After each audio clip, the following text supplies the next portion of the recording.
ताकि मुझे देखने में दिक्कत ना हो।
सहनाववतु सहनौ भुनक्तु सह वीर्यङ्करवावहै तेजस्विनावधीतमस्तु मा विद्विषावहै। ॐ शान्तिः शान्तिः शान्तिः। गुरुर्ब्रह्मा गुरुर्विष्णुः गुरुर्देवो महेश्वरः गुरुरेव परं ब्रह्मा तस्मै श्री गुरवे नमः। तस्मै श्री गुरवे नमः।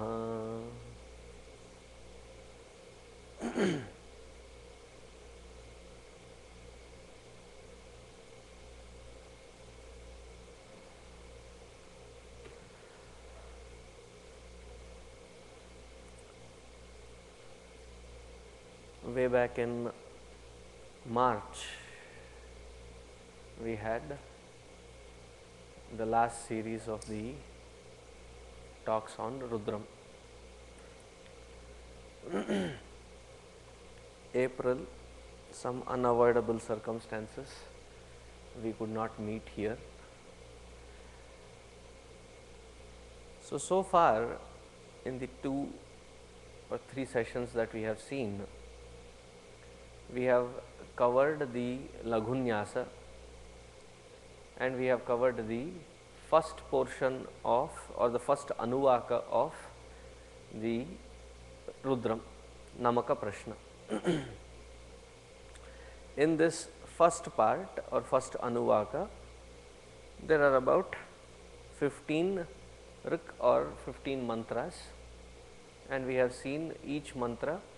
Many of them have their individual dhyana shloka, chanda and the rishi, and there are a couple of them which have a combined common one. So the premise made here is, as soon as we think of God, and many of us, when we do end up thinking of God, it's one of those moments wherein we are neither a jignasu nor a artharthi nor a jnani. It is in that desperate mode that we turn towards God. Anyatha sharanam nasti tvameva sharanam mama. There is no other way, there is no other method. And how did you realize that there is no way, no other method? Just tried them all, thinking that I can better my condition or situation. When no other pati works, then we turn towards Pashupati. Now, whoever is the Pati of your heart, Pashupati, Ganapati, Tirupati, whichever Pati works. Otherwise, we would have tried all other methods. Now, with that intensity, when we think of God, let us make another assumption. God does appear down. समझ लो कि you thought of God and God came down. I never had the earlier experience of God. You have been thinking of God, you have been going to temples, we have been doing lot of things in and around God, but never seen God. And the first experience is a very overpowering, overwhelming presence. And as is the case with all our gods or deities, when they are seen, when they are appearing, or even when we see them in the different murtis in our temples, they are both abhaya as well as vara. They give boon and blessings as well as give us a comfort of fearlessness.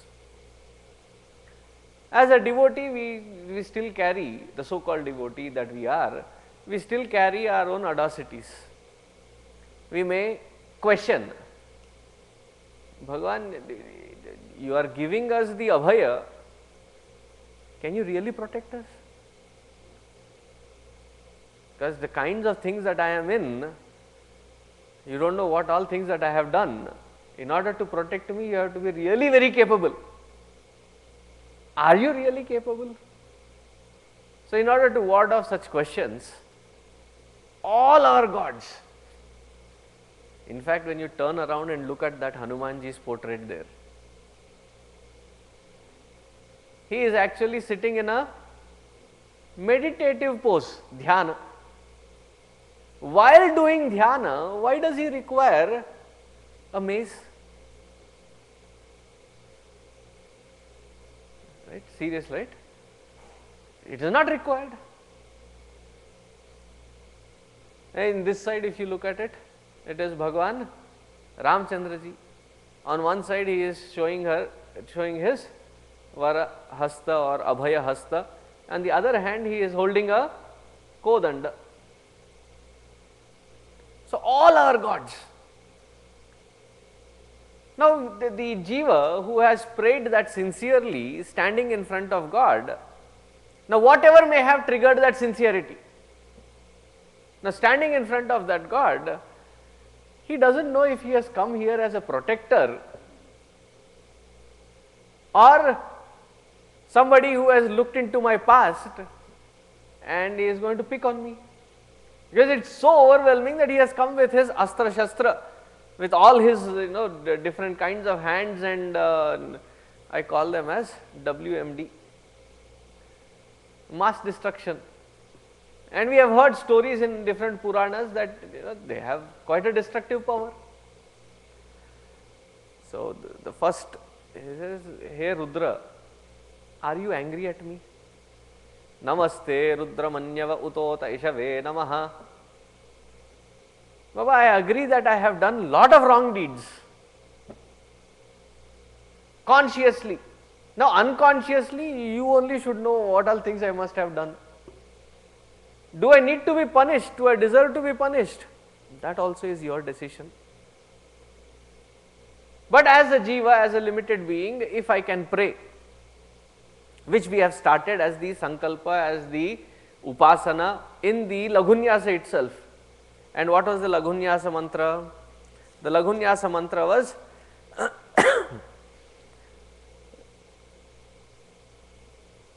Aham amrute amritam brahmani.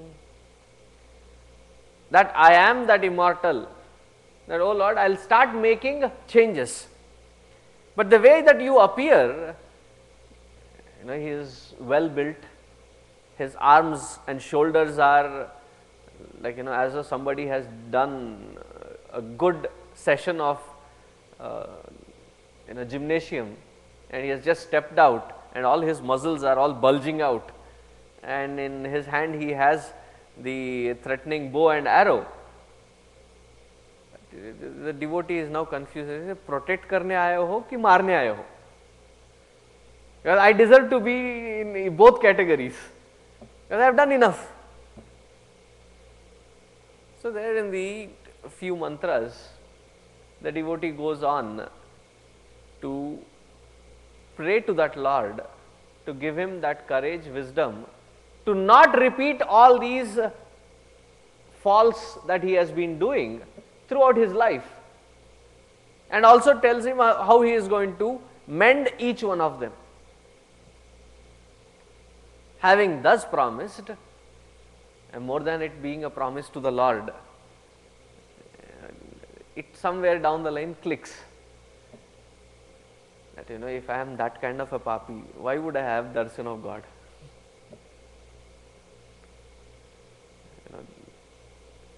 Because we are not 100% papi like Ravana or Kamsa or Shishupala, who are in such intense thought of Lord that the Lord gave them the darshan also. If Bhagavan has given darshan, I say, okay, he must have been there to protect me. So in the same form that he has first seen a threatening presence, he then starts seeing a benevolent presence. Right? Almost reading those 15 mantras, it rekindles, or it reminds me of my childhood mischief. Mom must have told me that don't touch these things, they are for tomorrow's puja or something, and she has kept her, given us a warning.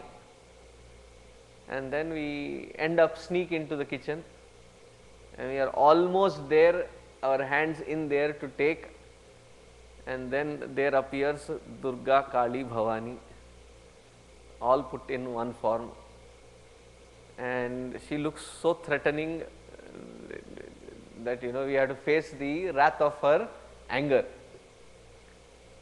But as kids we also knew the other part,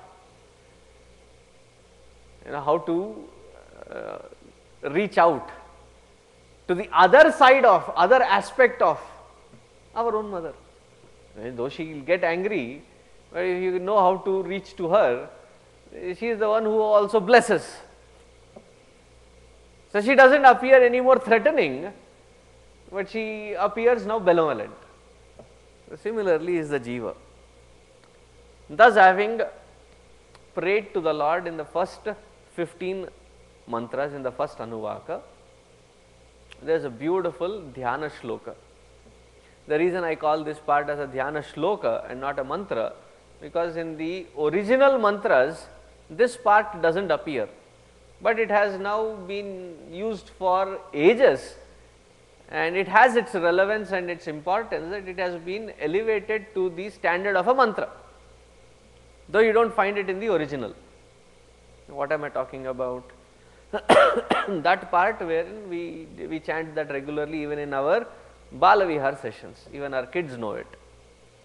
Namaste astu Bhagavan Vishveshwaraya Mahadevaya Trambakaya Tripurantakaya Trikalagnikalaya Kalagnirudraya Neelakanthaya Mrityunjayaya Sarveshwaraya Sadashivaya Shriman Mahadevaya Namaha. Amazingly beautiful mantra that we can meditate upon. And how to meditate upon each one of those syllables, each one of those words, we went through the explanation. The reason we went through it is stalwarts like Abhinava Shankara or Bhaskaracharya and Shainacharya, they have commented upon this particular mantra. If they feel that it can be of the standard of a mantra, who are we to judge? So we went through the understanding. Needless to say, it has its own great depth to it. That is what we have seen so far. Now moving forward,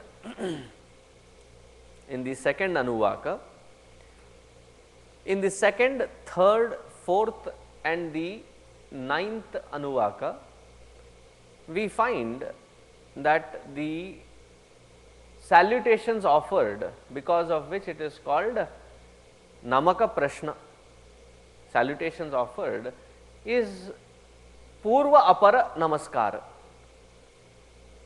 meaning both in the beginning as well as in the end of the mantra we find Namaskara being offered.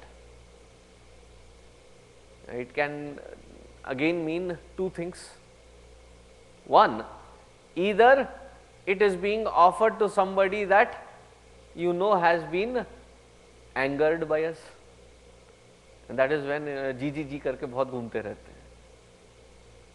Or the second one, there is so much of reverence that has been invoked in our heart that how many ever times that you offer the namaskara or prostrations, you don't feel satisfied yourself. Like this happens to Arjuna in the end of 11th chapter. Up until then, रीढ़ की हड्डी झुकती नहीं है उसकी.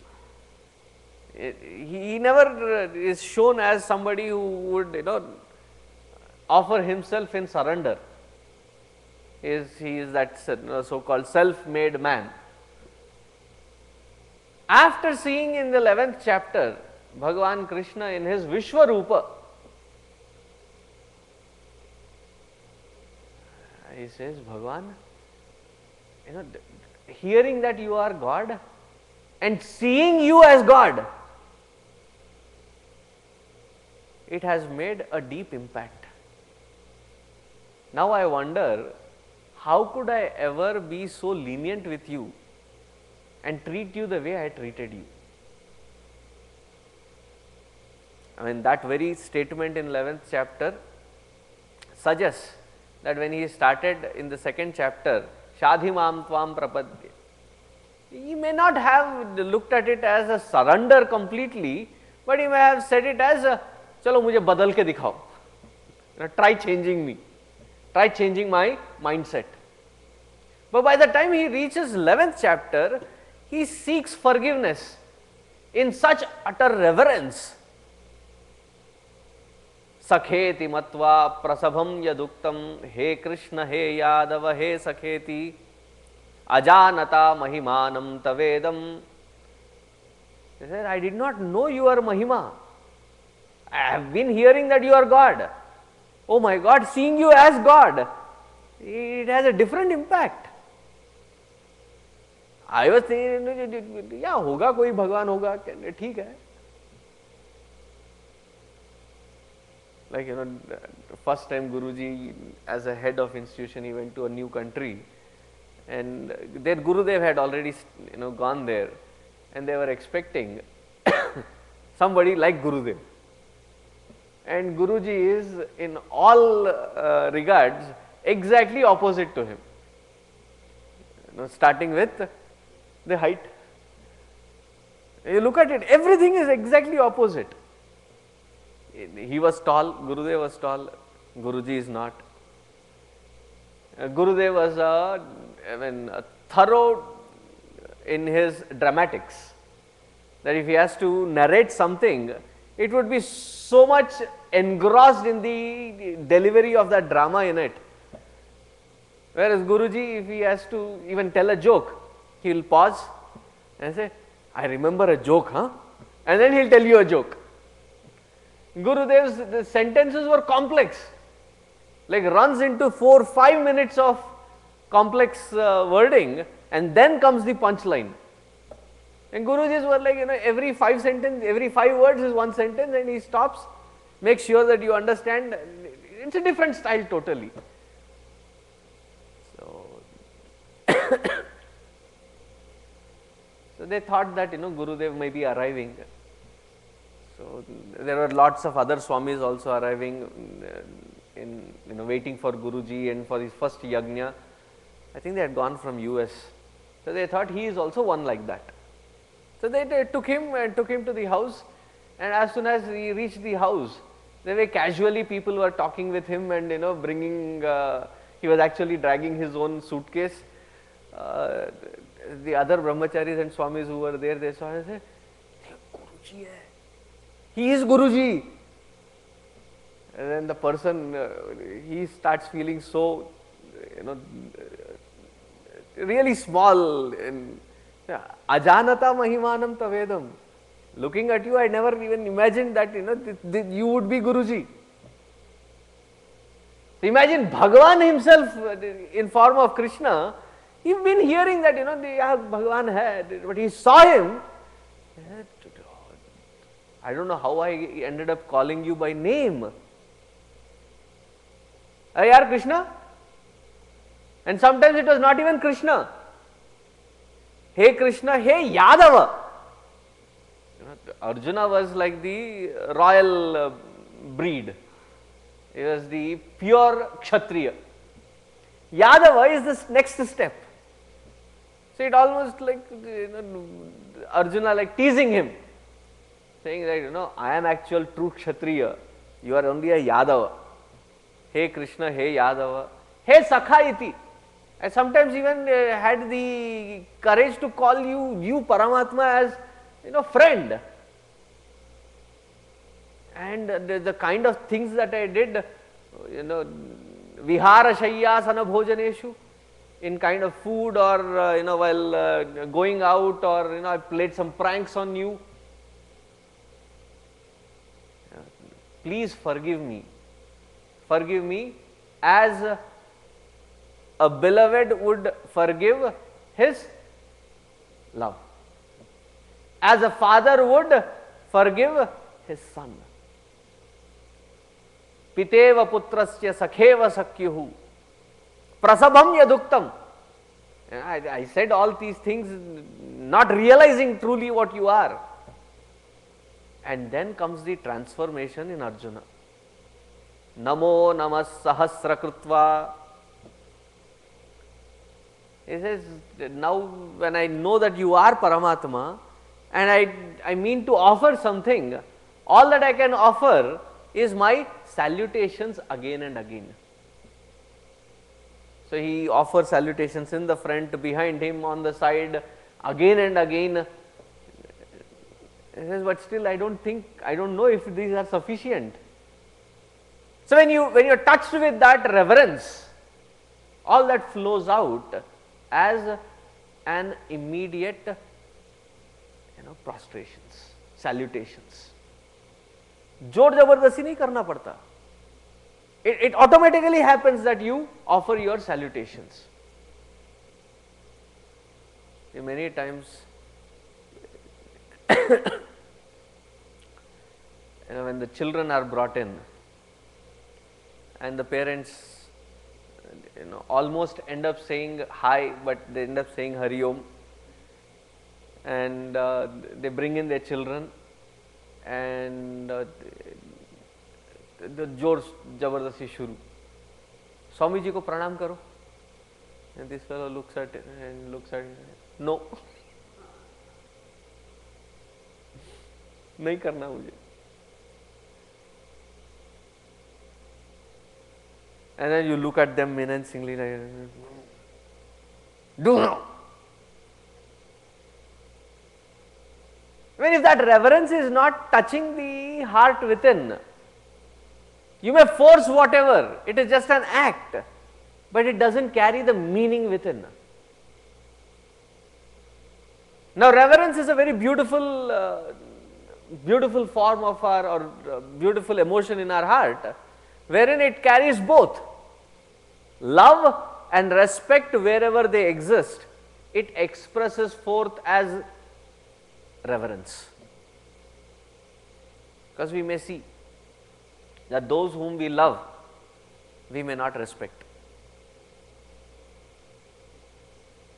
We may take them for granted. We may not show our respects. That whom we respect, we may respect, but there need not be love. Very rarely we come across that intersection wherein we love as well as respect them. We respect them as well as love them. That culmination of love and respect expresses forth in the salutation of namaskar, in reverence.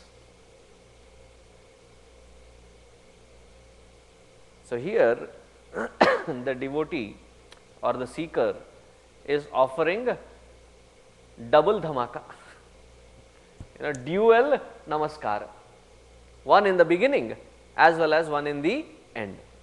Like I will take couple of examples. Namo hiranyabahave senanye dishancha pataye namo. This is one mantra. So it starts from namo and ends with namo. Again, namo vrikshebhyo harikeshebhya pashunam pataye namo. This is again one mantra, starts with namo, ends with namo. Namas saspinjara yatvishimate pathinam pataye namo. So starts with the namaskara, ends with the namaskara. Reverential, presentation, reverential namaskara, prostrations or salutations offered. So it comes both purva and apara. So we now enter into the mantra. Please repeat after me. Namo hiranyabahave senanye dishancha pataye namo.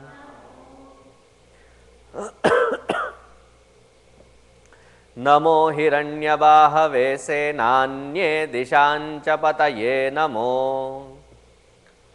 See that namo, when visarga is followed by anunasika, it becomes namo. Otherwise, when you separate it out, it becomes again a visarga, it becomes namaha. And we have seen the meaning of namaha quite a few number of times. Namaha, it is the transpositioning of the syllable, wherein the mana, reverse it, it becomes namaha. Meaning, when the mind turns within,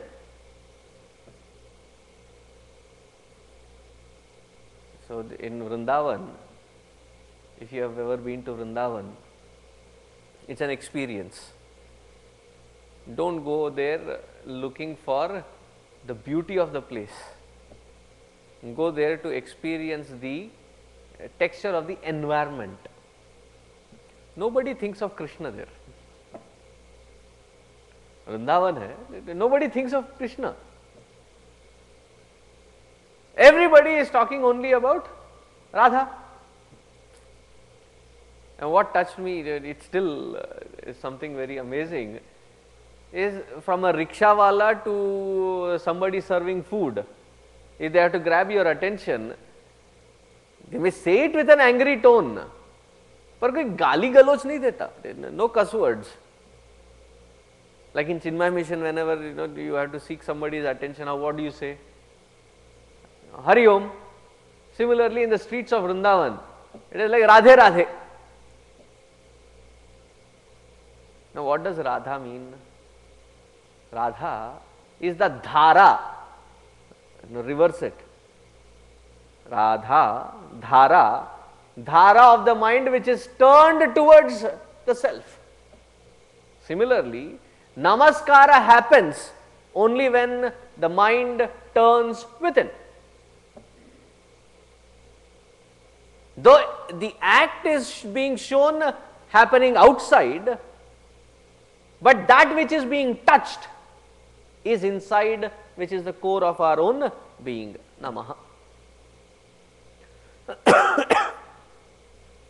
Namo hiranyabahave senanye dishancha pataye namaha. Hiranyabahave. Hiranyabahave, bahu, the shoulders, the arms, they are in the golden color. Whenever Bhagwan Rama or any avatar of Vishnu is talked about, constant color comparison is Megha Shyamala. Megha Shyamala, like the dark clouds which are just about to rain, that colored is Bhagwan Vishnu. Whereas Bhagwan Shiva is so bright and white, shining, like the shine of the gold. You take a golden plate, imagine, take a golden plate, it almost felt like, आजकल gold plate कहाँ होता है Swami? Imagine. And you reflect sun in it, you see the color. So Bhagwan looks like in that hue, in that color, tejas reflecting in his entire body, represented through the bahu. And one of the commentators, he says that we say that Vishnu is Alankara Priya and Shiva is Abhisheka Priya, but Shiva also does his Alankara. Hiranya Bahave, he is wearing golden ornaments, but I like the first meaning better. Wherein Hiranya Bahave, he who has the golden color, Gauranga Sundar, and with that with that hue, he is reflecting there. Namo Hiranya Bahave. Senanye, Senanye, he is the Pati of Sena. Senanye, that one who is not just having muscles. Like they say that Pustakam should never become Hasta Bhushanam.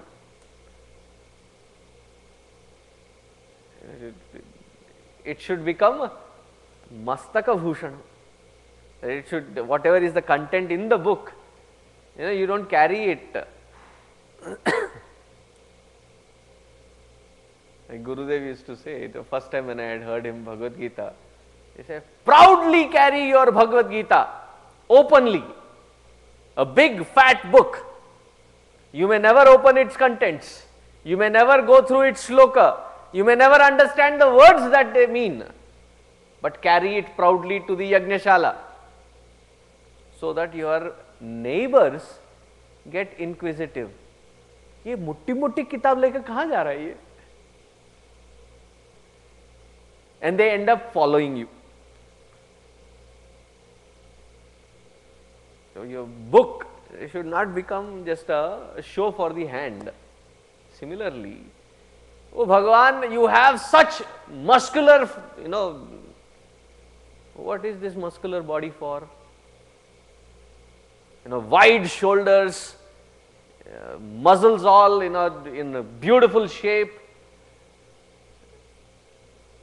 The entire body is like the V shape. Have you seen these bodybuilders? In that V shape, cut out. And he has these, packs, chest all, pumped up. For what? Because you lead. As the leader of the entire Sena. Now what Sena does he have? He has an amazing combination. Most of the Sena that Indra carries, they are all only Devas. Most of the Sena that Bhagwan in the form of Vishnu carries are all gods. For the first time, Lord Rama also loves Lord Shiva. And Lord Shiva must have told him, why don't you for a change try some variety? So in the Rama Avatara, he had to try Shiva mode of army. And who were there in his army? There were monkeys, there were the bears, there were some Rakshasas, Vibhishana and those who had followed along with them, there were some Rakshasas, there were some human. So it was a strange combination of all these Vichitra culmination into the army. Bhagwan Shiva's army is eternally like that. So he has Deva, Yaksha, Kinnara, Kimpurusha, Gandharva, Manushya, and of all, the strangest of them are the Rudra Gana, meaning he who does not have any barriers but leads all of them unto the victory. Unto what victory? Because if you say that he is always in a battle, battle for what? A battle where? Otherwise, if not understood, इसका भी कोई और interpretation निकालेंगे. That the scriptures say, Rudram says that you have to constantly be in battle. सेना निकालो अपनी. Now, this battle, when the Namaha is being offered, is all that which stops the mana to become Nama.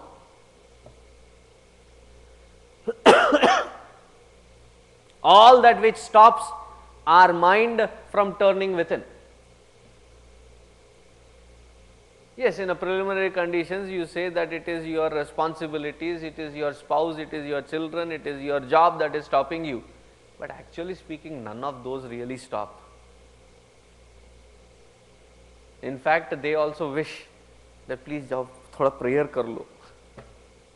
At least that way when you are praying, at least that 15-20 minutes we will get some peace.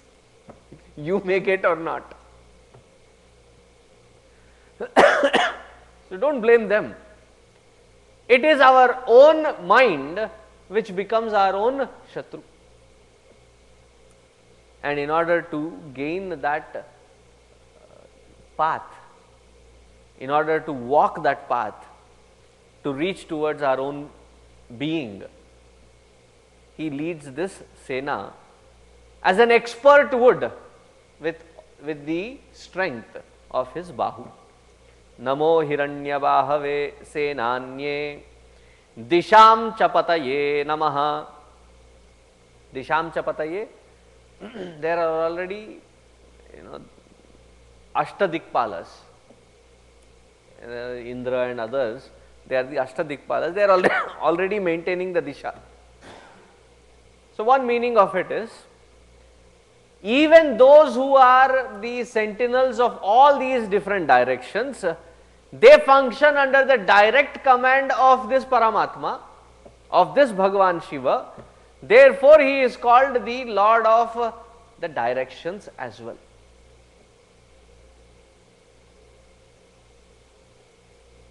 Now, Shayanacharya ji, he connects these three words, Hiranyabahave, Senanye, Disham Chapataye.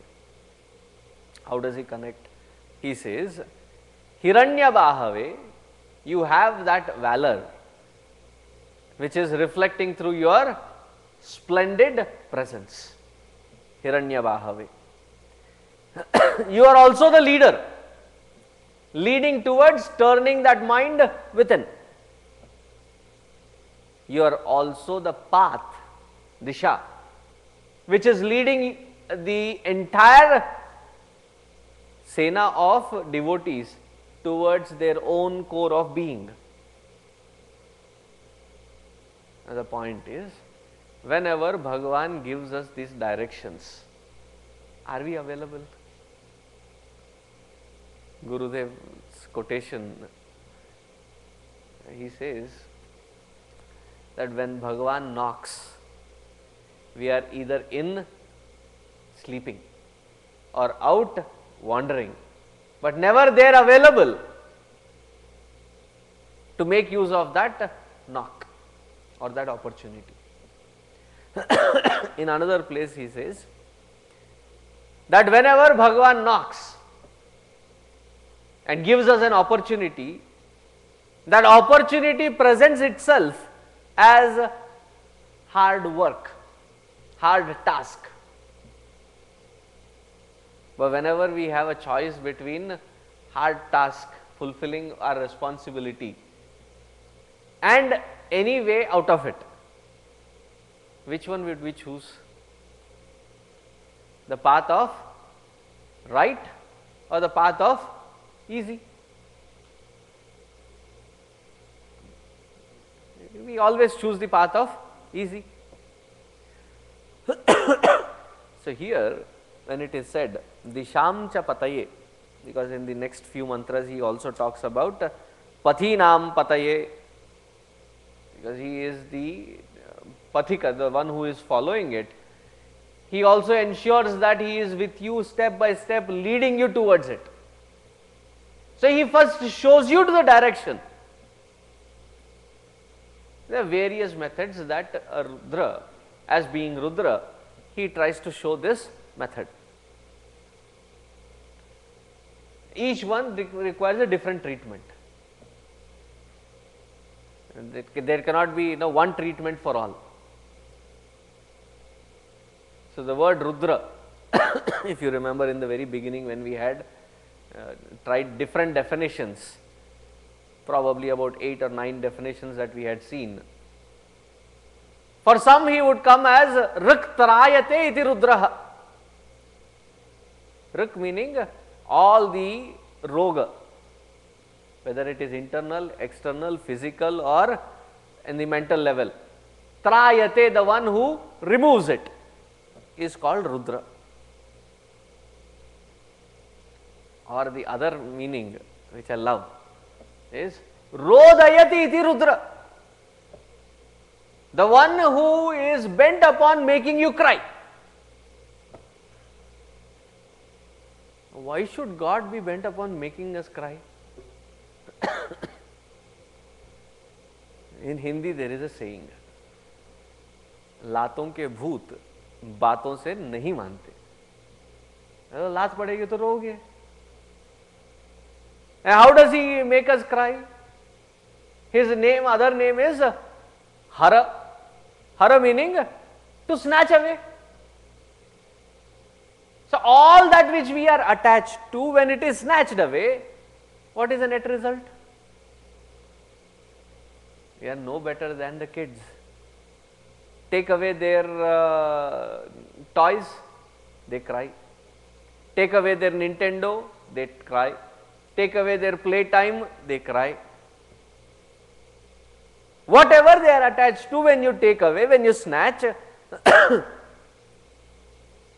Now as parents, why would you snatch all these from them? How mean parents are, aren't they? How can they afford to make their own children cry? And sometimes when they end up crying, instead of pampering, what do? चुप बैठते हो या फिर दूध दो? Instead of pampering them, what do? We further threaten them.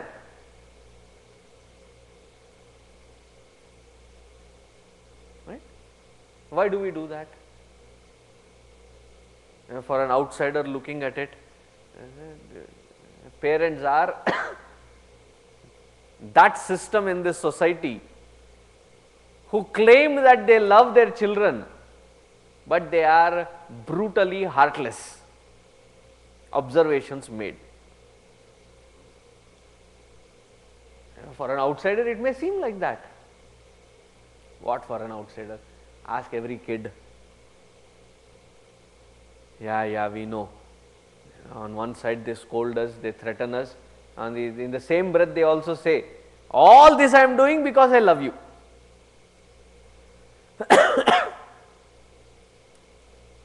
It's sometimes good, sitting with a elementary school 3rd to 5th grade, and they come up with all these expressions. So when we are when we are trying to turn within and Bhagavan is trying to show the marga, marga can be of various types. We cannot say that, oh Lord, bless me so that now that I have become your devotee, there should not be any thorns in my path. Sometimes he has to lay those thorns so that we don't step away from the path. Initially we may get pricked because we are not conscious. Around your house, do you have a fence? Sometimes, when we were growing up in India, these fences have those, barbed wire. And sometimes the fences, sometimes the fence is a concrete wall. On the top of the wall, in the concrete, there is the sharp glass pieces.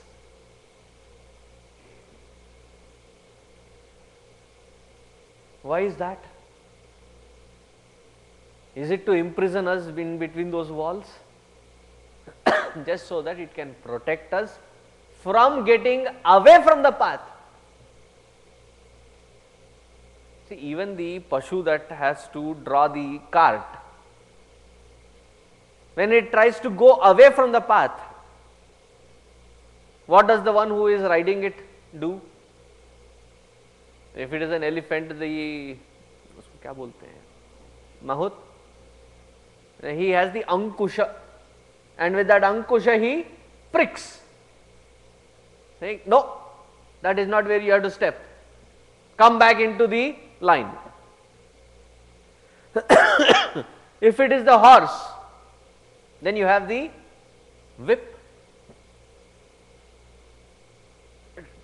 The point is, it is not to abuse the animal, but to keep it in track. Similarly, Bhagavan shows the path.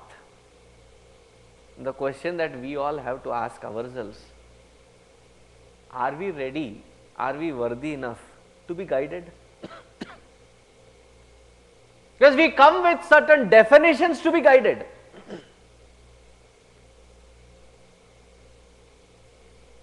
I should be pampered.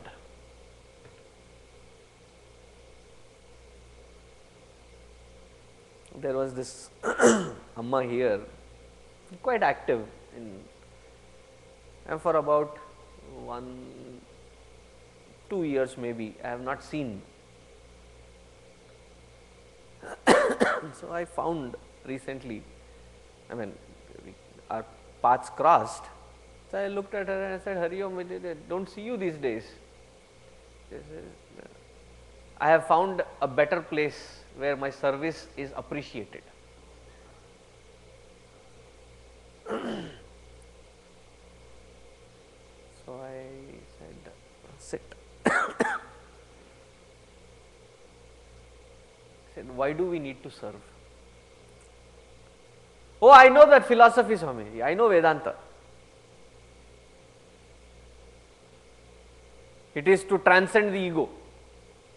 Who is it that is demanding the appreciation or the recognition? All that said and done, Swamiji, we as mortals, I am trying to reach out, it doesn't mean that I am immortal. I am equally as good as you or as bad as you. Don't alienate me that way. See, if in the path, while being in the path, if we are coming with a pre-designed path and expect that my path should be thus, who would get disappointed? Instead, what should be the intent? What should be the purpose of that seeker? The purpose of the seeker should be that whatever be the path that I am led in, the ultimate goal that I have to reach is to make sure that the mind turns within. If the mind turns only extrovert and it's getting away and away, then there is something wrong in the path. Sorry. There is something wrong in the path that we are choosing. And again, the path given is so that we grow out of our patterns of likes and dislikes. And being with a guru is the greatest tapasya. Like Mirabai goes to his guru, her guru, and she says, I am a Krishna devotee. So he asked her, did I ask you? मैं पूछा भी नहीं. And he purposefully gives her Rama mantra. For many days she suffers through it. How can my guru do this? How can he give me a mantra of not my Ishtadeva? Then when she realizes it, that is when she sings, Payo ji maine Ram Ratan Dhan Payo.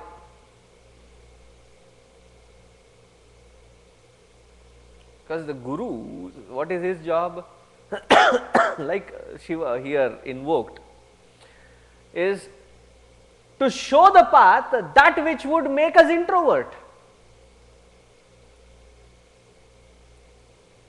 That which would take the mind to the source.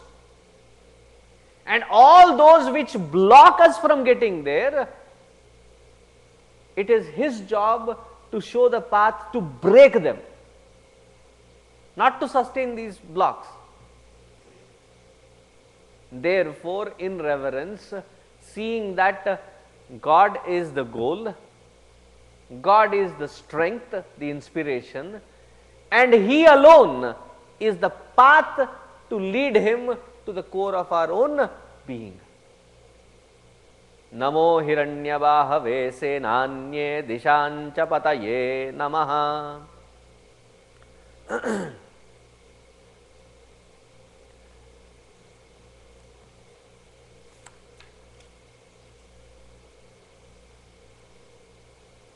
And then moving forward, repeat the mantra. Namo Vrukshebhyo Harikeshebhyaha Pashunam Pataye Namaha.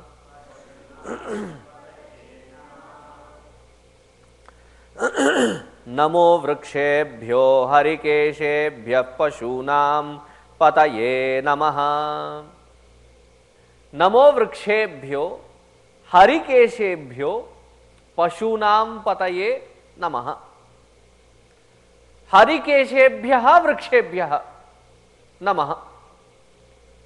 To all that which is, that because of which we all are surviving, is the plant kingdom.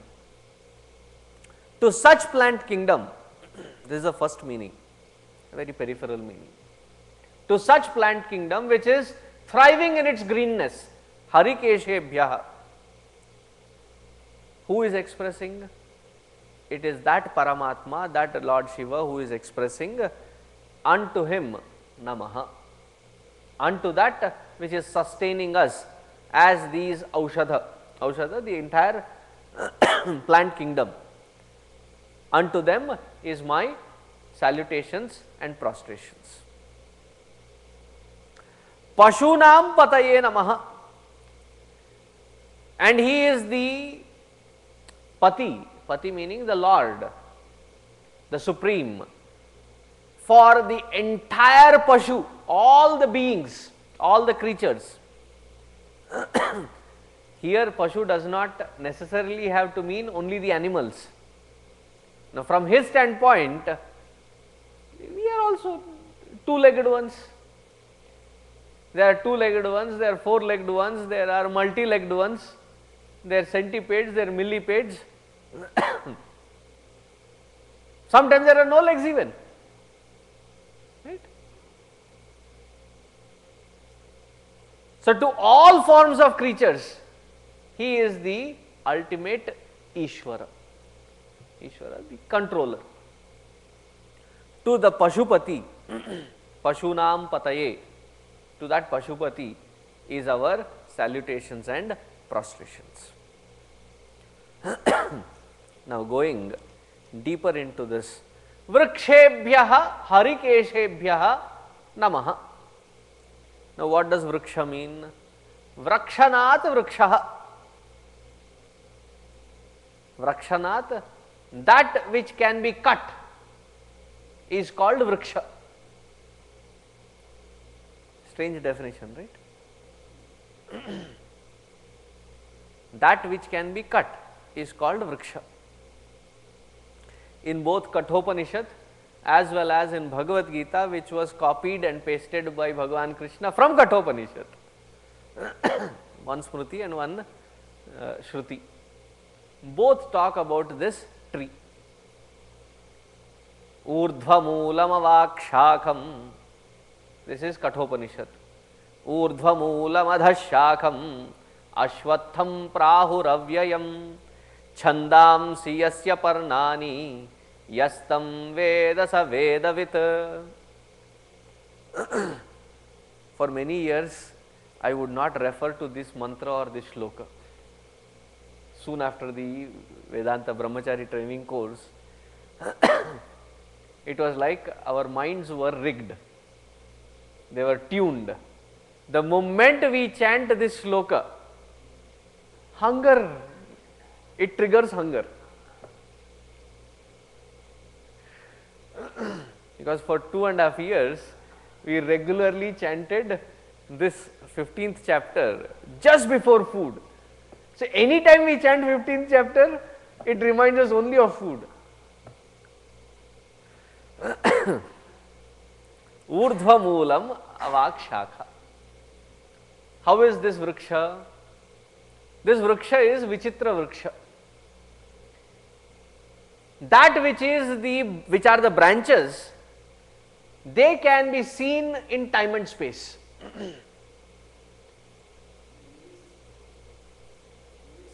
Unique system?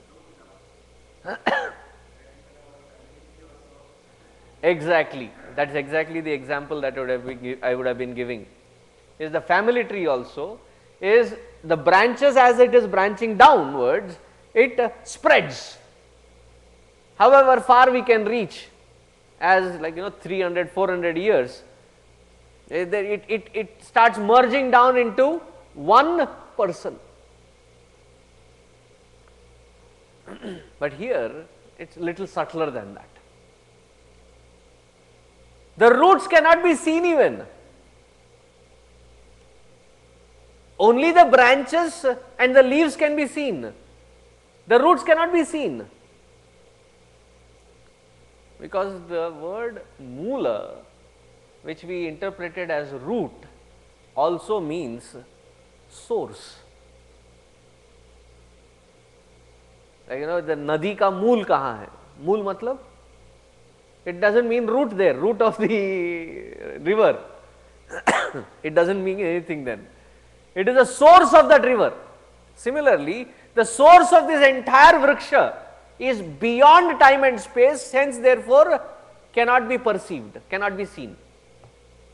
All that we can see is the vriksha. And how do we see that vriksha? In the form of harikeshebhyaha. So, what he is talking here is that which is expressing as this vriksha of samsara, to that source my salutations.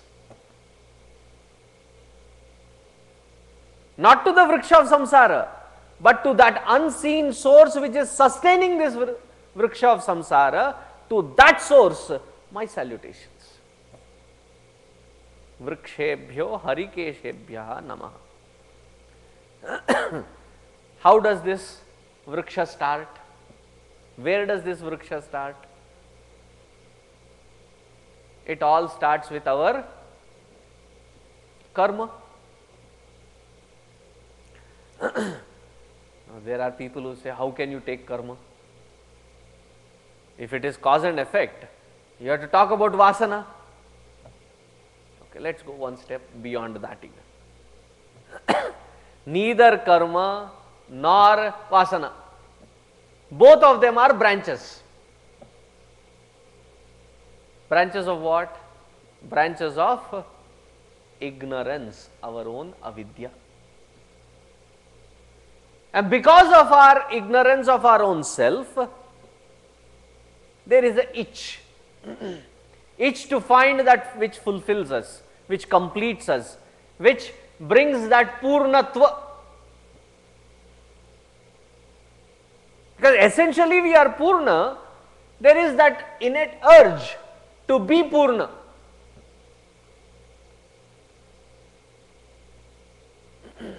Like I was in Minneapolis, I think, there was this kid who said, Swamiji, I understand Vedanta now. I said, Achha.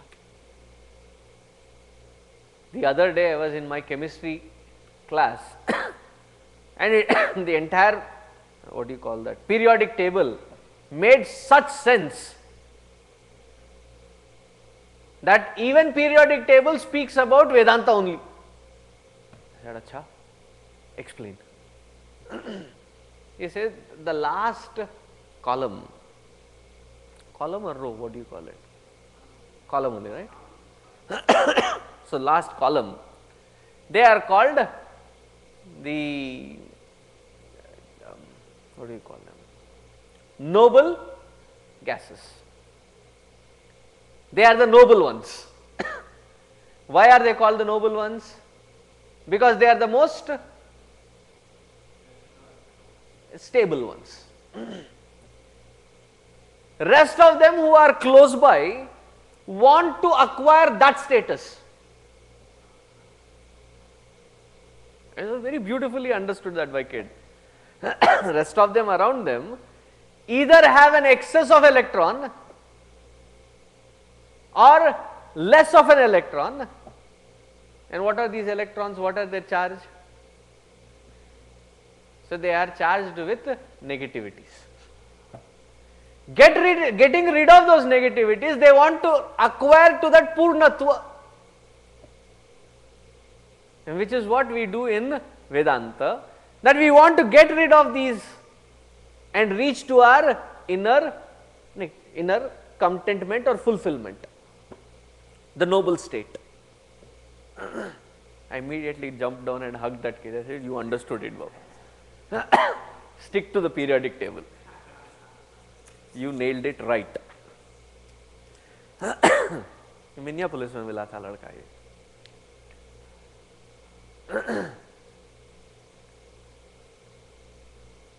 Now similarly, our ignorance of our own self, which constantly craves for this purnatva, starts itching out to experiment with all that which can bring in that purnatva.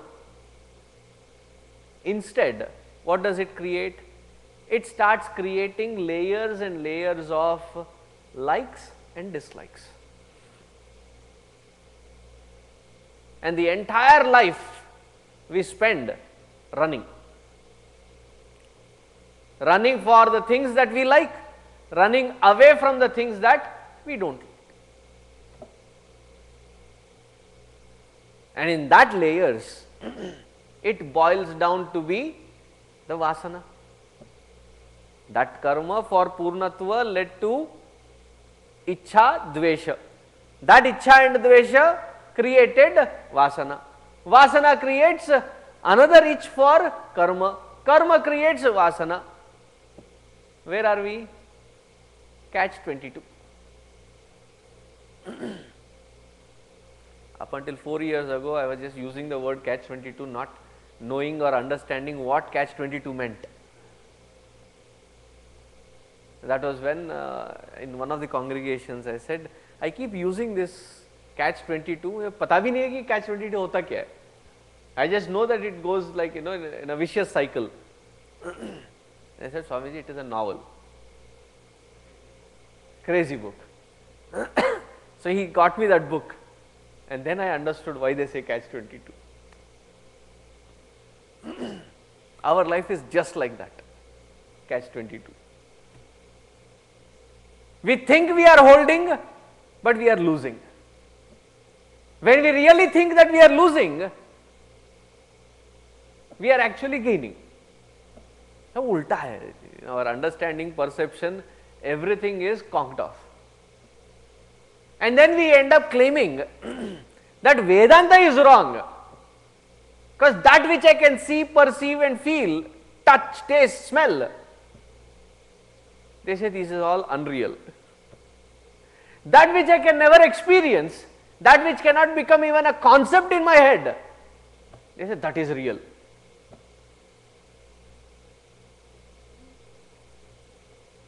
So, how do we get out of this vriksha, this samsara vriksha? There is only one method, as it puts very beautifully in that mantra and shloka. Asanga shastrena dridhena chitva. There is only one method. Asanga shastra. Because it is vriksha, how do you cut it? Through a sharp sword. And what is that sharp sword? Asangatva.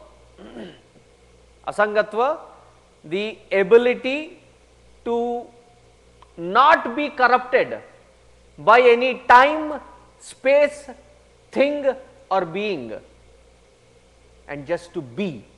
That ability to step aside and be the sakshi of everything. The moment you learn to step aside, it automatically gets cut.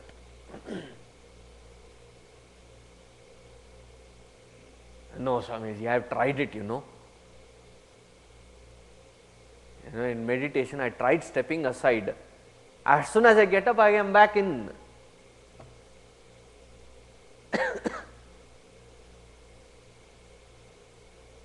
That is why whenever things are given, before we can understand its depth or maturity of it, when it is given, by the time it really required, it is the method required, we end up pre-concluding. Been there, Swami, I have done all those things. They don't have any meaning in it. Asangatva can be described in various levels at various stages. But ultimately what it means is to reach to that witnesshood, wherein having reached where, Gurudev puts it very beautifully, relationless relationship with everything around. If you see it there, yes, they are connected. But if you further analyze it, they do it with utmost dispassion. Meaning, there is neither kartrutva nor bhoktrutva involved in it. You know, the knife has to be sharpened both sides.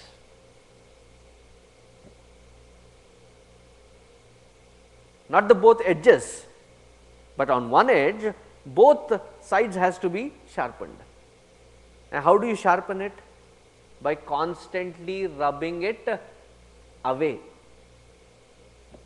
from kartrutva and bhoktrutva. Asanga shastrena dridhena chitva.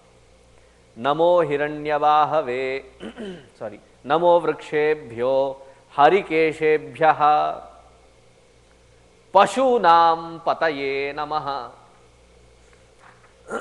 Who is a pashu, or what is the definition of a pashu? Pashyati iti pashu. That which functions only in the realm of reflexes. क्यों देख रहा है? क्योंकि दिखता है. Why are you reacting like that? Because I am angry. Why are you behaving like that? Because I am like this only. The one who is a puppet of their own organs of perception, action, mind and intellect, such one is called a pashu.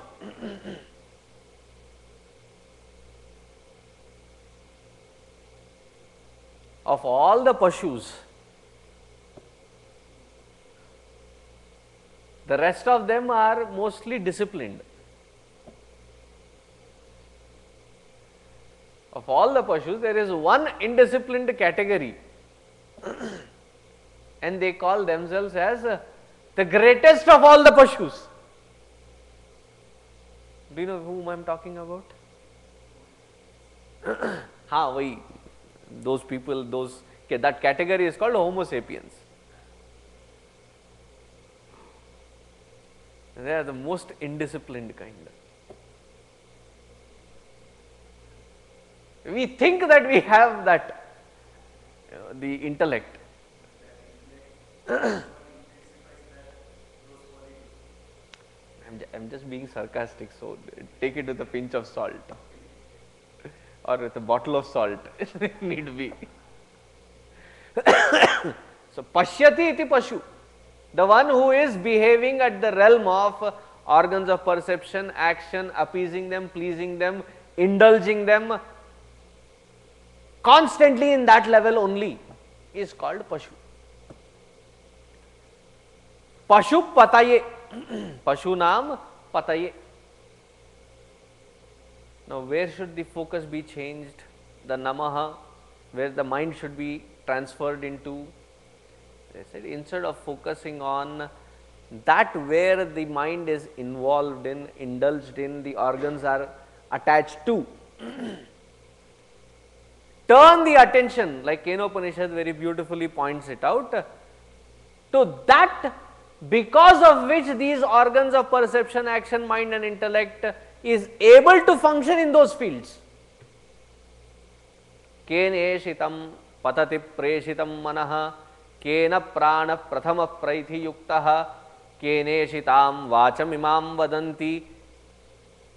So, when the student asks that all these organs of perception, action, mind and intellect, they involve, indulge and are attached to various of these fields. But it seems like there is a boss of all these as well. Who is that? That is here is recognized or related to as Pashunam Pati. That conscious principle, because of whose presence, because of whose touch, these organs of perception, action can function and grasp in their specific fields. The speech can express itself, the ears can hear, the eyes can see, which the dead body fails to grasp. Why? That touch of consciousness is gone. So, to that conscious principle within, my salutations again and again. Namo hiranyabahave senanye disham chapataye namaha. Namo vrikshebhyo harikeshebhya pashunam pataye namaha. So, he is the one who is the goal. He is the one who is the inspiration. He is the one who is the path. He is the one who is supporting or the source of this entire samsara vriksha. So, do not get lost in the samsara vriksha, turn the attention towards the source. And having turned towards that source, how do you actually end up doing it? By not indulging in the samsara, but by identifying that because of which all these faculties can function in and through the samsara. Once that attention is shifted towards that source, then we see that within no time this samsara vriksha gets automatically cut. But we have to put that effort to shift that focus from the indulgence standpoint to that because of which these can function in those fields. Pashunam pataye namaha. The next mantra, repeat after me.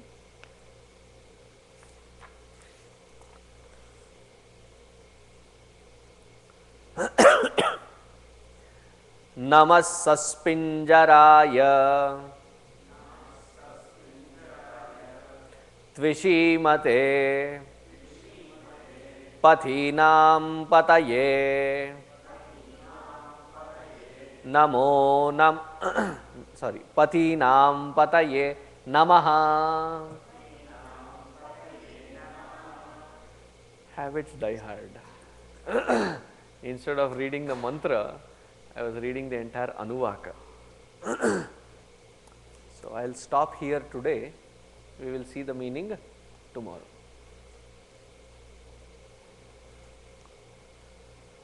Om Purnamadaha Purnamidam Purnat Purnamudachyate Purnasya Purnamadaya Purnameva Vasishyate. Om Shanti Shanti Shanti. Harihi Om. Shri Gurubhyo Namaha. Harihi Om.